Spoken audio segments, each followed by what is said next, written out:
Hey there, how's it going? So I just finished going through the Wonderful Wizard of Oz, the first Oz book from 1900. Had a blast reading through that one. I'm moving on to book two, The Marvelous Land of Oz, and I'm expecting to have a blast reading through this one as well. Here's the front cover from the edition I was able to find on archive.org.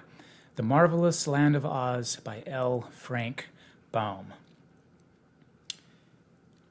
All right, let's scroll on here through this. We come to the, oh, here we got an illustration right from the get-go to grab our attention. The faces looked upon the astonished band with mocking smiles. Page 137.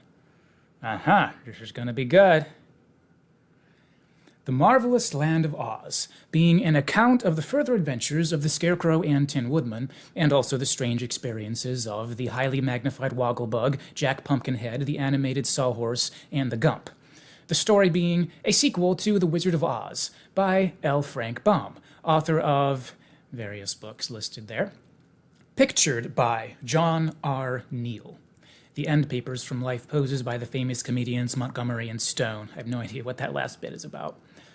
Chicago, the Riley and Britton Company, 1904. And the first book was 1900, so this is 4 years later. Quite a bit of a span of time there. Copyright 1904 by L. Frank Baum. All rights reserved. Published July 1904.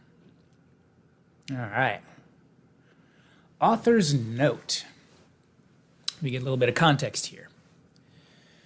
After the publication of The Wonderful Wizard of Oz, I began to receive letters from children telling me of their pleasure in reading the story and asking me to write something more about the Scarecrow and the Tin Woodman. At first, I considered these little letters, frank and earnest though they were, in the light of pretty compliments. But the letters continued to come during succeeding months and even years. Finally, I promised one little girl who made a long journey to see me and prefer her request, and she is a Dorothy, by the way. I promised her that when 1,000 little girls had written to me 1,000 little letters asking for another story of the Scarecrow and the Tin Woodman, I would write the book.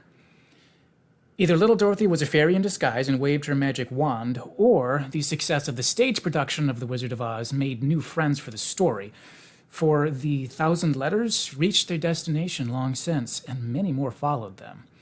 And now, although pleading guilty to a long delay, I have kept my promise in this book. L. Frank Baum, Chicago, June 1904. All right, so this book was begged for. Oh, we got a little blurb here. To those excellent good fellows and eminent comedians David C. Montgomery and Fred A. Stone, whose clever personations of the Tin Woodman and the Scarecrow have delighted thousands of children throughout the land, this book is gratefully dedicated by the author. I want to get the table of contents here, and you can see the cast of characters that were there on the left. And it starts with the top. We got Tip, we got Jack, then we got Mombi, the Scarecrow, the Tin Woodman, the Wogglebug, and the Gump. And then we got all these chapters, tons of chapters. The first book also had a lot of chapters. Looks like we got about 10 pages a chapter. And we start off with Tip manufacturing a pumpkin head. We got the marvelous powder of life, the flight of the fugitives. And then we go on, and then we end up near the end. We've got the transformation of old Mombi. Ooh, that should be interesting. We got Princess Ozma of Oz and the riches of content. And then it finishes off at 279 pages. Yeah, right now we're on 5 out of 279. All right, and then we got our good friends there, which apparently were the two characters that all the children were asking him to write a book about. So those are much loved characters. Of course, we all know that anyway, because we love those characters. Chapter 1, Tip manufactures a pumpkin head. All right,